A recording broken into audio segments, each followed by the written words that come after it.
असतो मा सद्गमय तमसो मा ज्योतिर्गमय मृत्योर्मा अमृतं गमय सर्वेषां। నా వీడియో మీకు నచ్చిందంటే ప్రతి ఒక్కరు కూడా లైక్ చేయండి, సబ్స్క్రైబ్ చేయండి, కింద ఉన్న బెల్ ఐకాన్ ప్రెస్ చేయండి. నా ప్రతి ఒక్క వీడియో కూడా మీ నోటిఫికేషన్లో రావటం జరుగుతుంది. చాప్టర్ 14 రక్త ప్రసరణ విధానము. శరీరము నుండి చెడు రక్తము బృహశిర ద్వారా కుడి కర్ణికకు చేరును. కర్ణిక సంకోచము వలన చెడు రక్తము కుడి కర్ణిక జఠరిక రంధ్రము ద్వారా కుడి జఠరికలోనికి చేరును. ఈ రంధ్రము దగ్గర ఉన్న 3 కవాటాల వలన రక్తము మళ్ళీ వెనుకకు ప్రవహించదు. కుడి జఠరిక యొక్క సంకోచము వలన చెడు రక్తము పుపుస ధమని ద్వారా ఊపిరితిత్తులను చేరును. ఊపిరితిత్తులలోని చెడు రక్తము ఆక్సిజన్ను గ్రహించి కార్బన్ డైఆక్సైడ్ వదిలివేయడం వలన మంచి రక్తముగా మారును. ఈ విధముగా శుభ్రపడిన రక్తము ఊపిరితిత్తుల నుండి పుపుస సిర ద్వారా ఎడమ కర్ణికకు చేరును. మళ్ళీ ఎడమ కర్ణిక సంకోచము వలన రక్తము ఎడమ జఠరికలోనికి ఎడమ కర్ణిక జఠరిక రంధ్రము ద్వారా చేరును. ఈ రంధ్రము దగ్గర ఉన్న 2 కవాటాల వలన రక్తము మళ్ళీ వెనుకకు ప్రవహించదు. ఎడమ జఠరిక యొక్క సంకోచము వలన మంచి రక్తము అయోర్టాలోనికి ప్రవేశించును. తరువాత రక్తము బ్రేకియోసెఫాలిక్ ట్రంక్ అను రక్తనాళము ద్వారా తల భాగానికి, డిసెండింగ్ అయోర్టా ద్వారా శరీర భాగాలకు, కరోనరీ ఆర్టరీ ద్వారా గుండె కండరాలకు సరఫరా అగును.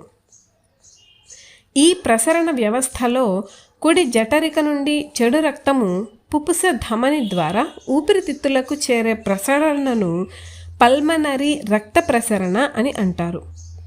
అయోర్ట ద్వారా గుండెకు మంచి రక్తము శరీర భాగాలకు, చెడు రక్తము శరీర భాగాల నుండి బృహశిర ద్వారా గుండెకు చేరడాన్ని సిస్టమిక్ రక్త ప్రసరణ అని అంటారు.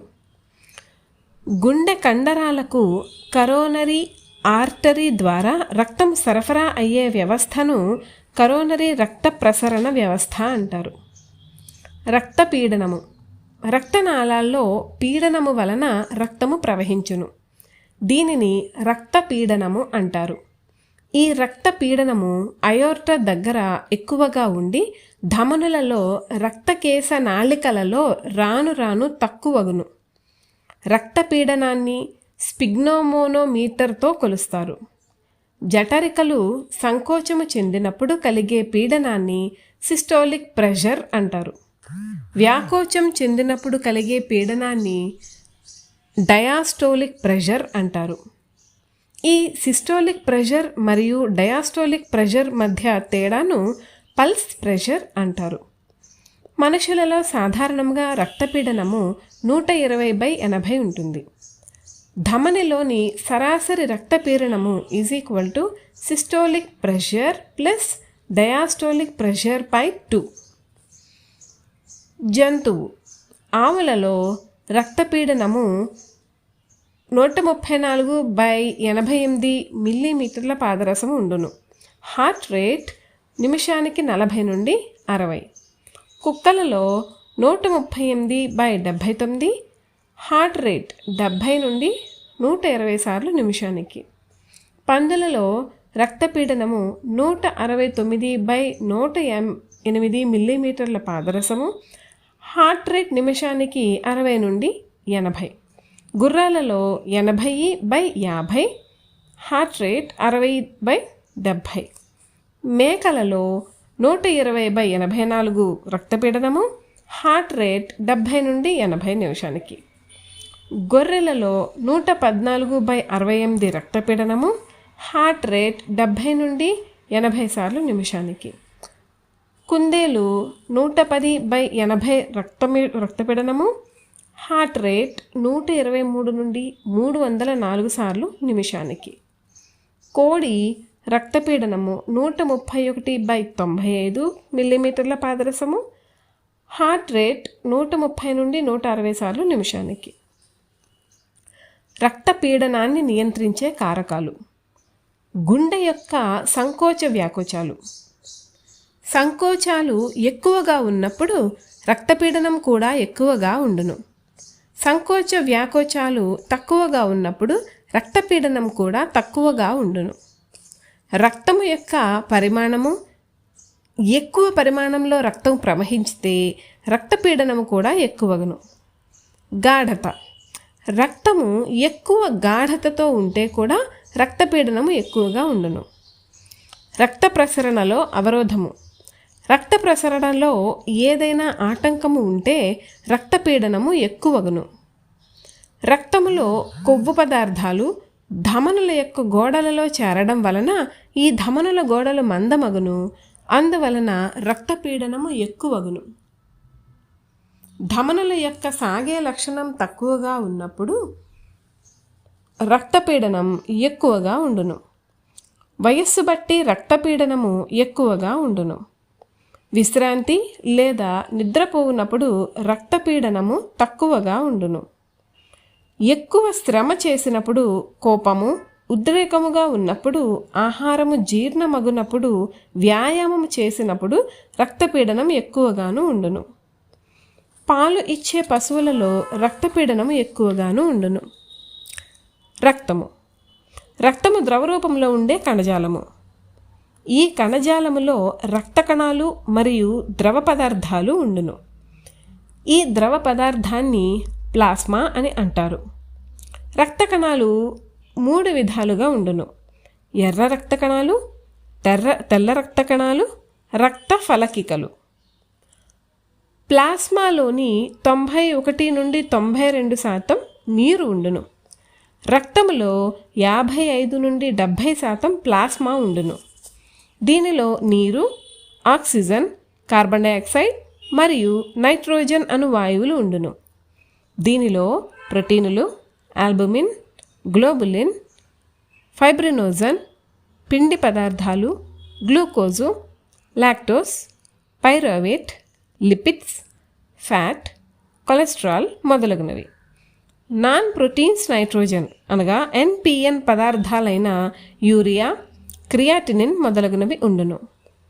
అకర్బన పదార్థాలుగా సోడియం, పొటాషియం, కాల్షియం, మెగ్నీషియం, ఇనుము, chloride, sulphate, phosphate, manganese, copper, cobalt, zinc మొదలగునవి ఉండును.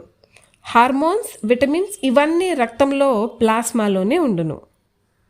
రక్తము యొక్క భౌతిక ధర్మాలు. రంగు ఎరుపు. ఇది అపారదర్శక పదార్థము. సాపేక్ష సాంద్రత సుమారుగా 1.056 నుండి 1.060 వరకు ఉండును. గాఢత ఇది నీటి కంటే 5 నుండి 6 రెట్లు ఎక్కువగా ఉండును. ఉదజని సూచిక అనగా pH పశువులు 7.35 to 7.5, పశువులు 7.35 నుండి 7.5, కుక్కలు 7.32 నుండి 7.68, కోడి 7.56 నుండి 7.6, మనుషులు 7.32 నుండి 7.5, గుర్రం 7.2 నుండి 7.5 ఉండును. రక్తము ఒక పరీక్ష నాళికలో తీసుకుని సెంట్రిఫ్యూజ్ చేసినప్పుడు కణాలు అన్నీ అడుగు భాగమునకు చేరి ప్లాస్మా పై భాగమున ఉండిపోవును. అడుగున చేరిన కణాల స్థాయిని రక్త ఘన పరిమాణము అని అందురు. దీనిని హిమటోక్రిట్ లేదా ప్యాక్డ్ సెల్ వాల్యూమ్ అంటారు. రక్త ఘన పరిమాణము. జంతువు గుర్రం 9.7% శరీర బరువునందు PCV అనగా ప్యాక్డ్ సెల్ వాల్యూమ్ 24 నుండి 44 ఉండును. ఆవులు 7.7% శరీర బరువులో 24 నుండి 46 పీసీవీ, గొర్రెలు 8%, 24 నుండి 50 పీసీవీ, కుక్కలు 7.2% బరువు శరీర బరువు, పీసీవీ 35 నుండి 55%, కోడి 8% శరీర బరువు, పీసీవీ 27 నుండి 42 పీసీవీ, పంది 6.75% శరీర బరువు, పీసీవీ 32 నుండి 50. ఎర్ర రక్త కణాలు. ఎర్ర రక్త కణాలు ఇవి ద్విపుటాకారంగా ఉంటాయి. ఇందులో కేంద్రకము ఉండదు, కానీ పక్షులలో, ఒంటె, లామాలలో ఉంటుంది. దీని యొక్క పరిమాణము 5 లేక 9 మైక్రాన్స్. ఇది పొడవు ఎముకల మధ్యలో తయారగును. పిండాభివృద్ధిలో కాలేయములో తయారగును. పుట్టిన తర్వాత మధ్యలోనే ఇవి తయారవుతాయి. పక్షులలో కొన్నిసార్లు ఇవి ప్లీహములో తయారగును. కొన్ని వ్యాధులలో కాలేయము, ప్లీహములో శోష గ్రంథులలో తయారగును. దీని యొక్క జీవితకాలం 120 రోజులు. ఇవి చనిపోయిన తర్వాత ప్లీహములోకి చేరును, అక్కడ విచ్ఛిన్నమగును. వీటిలో హిమోగ్లోబిన్ 9 గ్రాముల వరకు ఉండును. దీని వలన రక్తము ఎర్రగా ఉండును. హిమోగ్లోబిన్లో గ్లోబిన్ ప్రోటీన్ మరియు హీమ్ అనగా ఐరన్ ఉండును. హిమోగ్లోబిన్ ఆక్సిజన్ను గ్రహించి కణజాలాలకు అందించును. 1 గ్రాము హిమోగ్లోబిన్ 1.3 గ్రామ్స్ ఆక్సిజన్ను గ్రహించును. ఎర్ర రక్త కణాలు పరిపక్వం చెందడానికి B complex vitamins, folic acid మరియు కాపర్, కోబాల్ట్, మ్యాంగనీస్, ఐరన్ వంటి ఖనిజ లవణాలు కావలను. రక్తములో ఎర్ర రక్త కణాల సంఖ్య ఎక్కువైతే పాలీసైథీమియా అంటారు. ఎర్ర రక్త కణాల సంఖ్య తక్కువైతే అనీమియా అనగా రక్తహీనత అంటారు. శరీరం ఎక్కువగా నీరు కోల్పోయినప్పుడు కణాల సంఖ్య పెరుగును. దీనిని హీమో కాన్సంట్రేషన్ అందురు. వివిధ పరిమాణాలలో ఎర్ర రక్త కణాలు ఉన్నట్లయితే దానిని అనైసోసైటోసిస్ అంటారు. విటమిన్ B12 లోపం వలన ఎర్ర రక్త కణాలు పెద్దవిగా ఉండును. దీనిని మాక్రోసైటిక్ అనీమియా అందురు. విటమిన్ B12ను ఎక్స్ట్రిన్సిక్ ఫ్యాక్టర్ అందురు. విటమిన్ B6 ఇనుము లోపాల వలన ఎర్ర రక్త కణాలు చిన్నవిగా ఉండును. దీనిని మైక్రోసైటిక్ అనీమియా అందురు. రక్త కణాలు పాలిపోయినట్లు ఉంటే దానిని హైపోక్రోమిక్ అనీమియా అందురు. ఎర్ర రక్త కణాలు వివిధ రూపాలలో ఉంటే పైకిలోసైటోసిస్ అందురు. రక్తములో సాధారణంగా హిమోగ్లోబిన్ 8 నుండి 12 గ్రాములు పర్ డెసిలీటర్గా ఉండును. ప్లాస్మా. రక్తములోని ద్రవమును ప్లాస్మా అందురు. ప్లాస్మా యొక్క రంగు జాతిని బట్టి మారును. సాధారణంగా ఆవులలో లేత పసుపు పచ్చ, గేదెలలో తెల్లగా ఉండును. కెరోటిన్ అను పిగ్మెంట్ వలన పసుపు రంగు వచ్చును. ఎర్ర రక్త కణాలు విచ్ఛిన్నమైతే ప్లాస్మా ఎర్రగా మారును. కామెర్లు వచ్చినప్పుడు పచ్చగా మారును. బైలురుబిన్ అనే పదార్థం వలన ప్లాస్మాకు పసుపు రంగు వచ్చును. ఎర్ర రక్త కణాలు విచ్ఛిన్నమైనప్పుడు హెమోగ్లోబిన్ వెలువడును. దీనిని రక్త విచ్చిత్తి అంటారు. రక్తంలో ఎక్కువగా నీరు చేరినప్పుడు లేదా బేబీసియోసిస్, లెప్టోస్పిరోసిస్ వంటి వ్యాధులు మరికొన్ని విష పదార్థాల వలన ఈ రక్త విచ్చిత్తి జరుగును. ఎర్ర రక్త కణాలు ఒకదానికి ఒకటి అతుక్కుపోవడాన్ని లేదా గుంపు గుంపులుగా ఏర్పడడాన్ని అగ్లుటినేషన్ అంటారు. రక్తహీనత అనగా రక్తంలోని ఎర్ర రక్త కణాల సంఖ్య లేదా హిమోగ్లోబిన్ శాతం తగ్గటం. కారణాలు: రక్తస్రావము, బేబీసియోసిస్, లెప్టోస్పిరోసిస్ వంటి వ్యాధులకు గురి అయినప్పుడు, ప్రోటీన్లు మరియు విటమిన్ల లోపాలు ఏర్పడినప్పుడు రక్తము సరిగా ఏర్పడదు. అంతర పరాన్న జీవుల సంక్రమణ వలన. రక్తము యొక్క విధులు: పోషక పదార్థాలను కణాలకు మరియు కణజాలాలకు అందించును. మలిన పదార్థాలను విసర్జించుటలో తోడ్పడును. రక్తములోని ఆక్సిజన్ను కణాలకు అందించి కణాలలోని CO2ను తీసివేయును. ఊపిరితిత్తుల నుండి రక్తమును కణాలకు తీసుకువెళ్ళును. శరీర ఉష్ణోగ్రతను క్రమపరచును. హార్మోన్లను వివిధ గ్రంథుల నుండి సరఫరా చేయును. వ్యాధి నిరోధక శక్తిని కలుగజేయును. దేహములో ఆమ్ల క్షార గుణమును క్రమపరచును. దేహములో మలిన పదార్థాలను విసర్జించుటకు తోడ్పడును. హిమోగ్లోబిన్ ఎర్ర రక్త కణాలలో ఉండే ఒక వర్ణకం. దీనిలో ఐరన్ మరియు ప్రోటీన్ భాగము ఉండును. ఈ పిగ్మెంట్ను ఫెర్రోహీమ్ అంటారు. ప్రోటీన్లను గ్లోబిన్ అంటారు. సాధారణంగా రక్తంలో 8 నుండి 12 గ్రాముల హిమోగ్లోబిన్ 100 మిల్లీలీటర్లు ఉండును. ఆక్సిజన్తో కలిసిన హిమోగ్లోబిన్ను ఆక్సీ హిమోగ్లోబిన్ రక్తం అంటారు. ఇది ధమనుల నుండి వచ్చే రక్తముతో ఎక్కువగా ఉండును. కండరాలలో గల హిమోగ్లోబిన్ను మాయోగ్లోబిన్ అంటారు. కార్బన్ డైఆక్సైడ్ హిమోగ్లోబిన్ యొక్క శాతం పెరిగే కొద్దీ కండరాలు పనిచేసే సామర్థ్యం తగ్గిపోవును. మెట్ హిమోగ్లోబిన్ ఇది హిమోగ్లోబిన్లోని ఫెర్రస్ అయాన్ ఫెర్రిక్ అయాన్గా ఆక్సీకరణం జరగటం వలన ఏర్పడును. మెట్ హిమోగ్లోబిన్కు ఆక్సిజన్ను గ్రహించే సమర్థత ఉండదు. ఈ methaemoglobin nitrate poisoning, sulphonamide poisoning, cyanide poisoning వంటి పరిస్థితులలో కనపడను. తెల్ల రక్త కణాలు వీటిని ల్యూకోసైట్స్ అని అంటారు. వీటిలో హిమోగ్లోబిన్ ఉండదు. న్యూక్లియస్ ఉండును. వీటి పరిమాణం 13 నుండి 78 మైక్రాన్స్ ఉండును. వీటి సైటోప్లాస్మాలో కణికలు ఉంటే గ్రాన్యులోసైట్ అని, కణికలు లేకుంటే ఏగ్రాన్యులోసైట్ అని అంటారు. ఎముక మధ్యలో ఉన్న లింఫాయిడ్ టిష్యూ నుండి రక్త కణాల వర్గీకరణ లభించును. తెల్ల రక్త కణాలు 2 భాగాలుగా వర్గీకరింపబడును. గ్రాన్యులోసైట్స్, ఏగ్రాన్యులోసైట్స్. గ్రాన్యులోసైట్స్ 3 విభాగాలు: న్యూట్రోఫిల్స్, ఎసినోఫిల్స్, బేసోఫిల్స్. ఏగ్రాన్యులోసైట్స్ 2 విభాగాలు: లింఫోసైట్స్, మోనోసైట్స్. న్యూట్రోఫిల్స్ ఇవి అమీబా ఆకారంలో ఉండును. వీటి కేంద్రకం 3 లేదా 5 తమ్మెలుగా ఉండును. నెమరువేయు జంతువులలో వీటి శాతం తక్కువగా ఉండును. వీటి సైటోప్లాస్మాలో చిన్న చిన్న కణికలు ఉండును.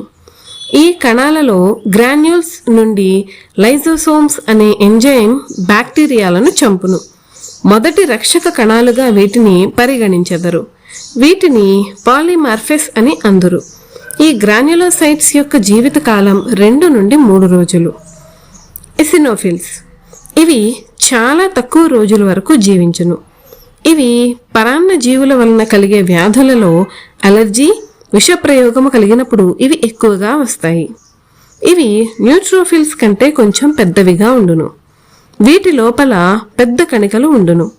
ఎసినోఫిల్స్ ఆరెంజ్ రంగులో ఉండును. వీటి కేంద్రము అంత ఎక్కువగా అభివృద్ధి చెంది ఉండదు. దీనిలో అంత ఎక్కువగా తమ్మెలు ఉండవు. ఇవి తక్కువ సంఖ్యలో ఉండును. బేసోఫిల్స్ ఇవి క్షారత్వం గల రంగును గ్రహించును. ఇవి రక్తంలో చాలా తక్కువగా ఉండును. రక్తంలో ఉండే బేసోఫిల్స్నే కండరాలలో ఉండే మాస్ట్ సెల్స్ అని అంటారు. మాస్ట్ సెల్స్ నుండి హెపారిన్ ఉత్పత్తి అగును. ఇవి ఫాగోసైట్స్గా పనిచేయవు. ఇందులో కణితలు నీలం రంగులో ఉండును. లింఫోసైట్స్ ఇవి నెమరువేయి జంతువులలో ఎక్కువ ఉంటాయి. ఇవి లింఫాయిడ్ టిష్యూ నుంచి తయారగును. దీనిలో కేంద్రకం పెద్దగా ఉండును. వీటిలో కణికలు ఉండవు. ఇవి 10 నుండి 12 గంటలు జీవించును. ఇవి వ్యాధి నిరోధక పదార్థాలను ఉత్పత్తి చేయును. మోనోసైట్స్ ఇవి రక్తములో చాలా తక్కువ సంఖ్యలో ఉంటాయి. ఇవి తెల్ల రక్త కణాలు అన్నిటిలోనూ చాలా పెద్దవిగా ఉండును. వీటిలో కేంద్రకము చాలా పెద్దవిగా ఉండి మూత్రపిండం ఆకారంలో ఉండును. వీటికి ఎక్కువగా ఫాగోసైటిక్ యాక్టివిటీ కలదు. దీర్ఘకాలిక వ్యాధులలో వీటి సంఖ్య పెరుగును. ఇవి 170 నిమిషములు జీవించును. రక్త ఫలకికలు వీటినే థ్రాంబోసైట్స్ అని అంటారు. ఇవి ఎముక మధ్యలోని మెగాకారియోసైట్స్ నుండి ఉద్భవించును. ఇవి నూలు కండె ఆకారంలో ఉండును. ఇది 2 నుండి 4 మైక్రాన్ సైజులో ఉండును. వీటి సంఖ్య రక్తములో 2 నుండి 4 into 10 cube by cubic millimetre. ఇది రక్తము గడ్డ కట్టుటకి ఉపయోగపడును. రక్తనాళాలను సంకోచింపచేయు సెరటోనిన్ను ఉత్పత్తి చేయును. ఇవి 2 నుండి 5 రోజుల వరకు జీవించి ఉండును. ఇవి ప్లీహములో విచ్ఛిత్తి అగును. రక్తం గడ్డ కట్టుట, దీనినే కాగులేషన్ అని కూడా అంటారు. రక్త నాళికలు తెగినప్పుడు లేదా గాయం అయినప్పుడు రక్త ఫలికాలు ఒకదానిపైన ఒకటి గుమికూడటం వలన అవి విచ్ఛిన్నం అయి థ్రాంబోప్లాస్టిన్ను విడుదల చేయును. ఇది కాల్షియం సమక్షంలో ప్రోత్రంబిన్ను థ్రాంబిన్గా మార్చును. థ్రాంబిన్ ఫైబ్రినోజిన్ను ఫైబ్రిన్గా మార్చి రక్తమును గడ్డ కట్టును. ఈ ప్రక్రియలో రక్తము గడ్డ కట్టుటకు 5, 6, 8, 10 కారకాలు మరియు విటమిన్ కే చాలా అవసరం. యాంటీకోయాగులెంట్లు రక్తము గడ్డ కట్టకుండా ఉండేందుకు వాడే రసాయనిక పదార్థాలను యాంటీకోయాగులెంట్స్ అంటారు. ఉదాహరణకు oxalates, EDTA, heparin, sodium citrate. ధన్యవాదములు.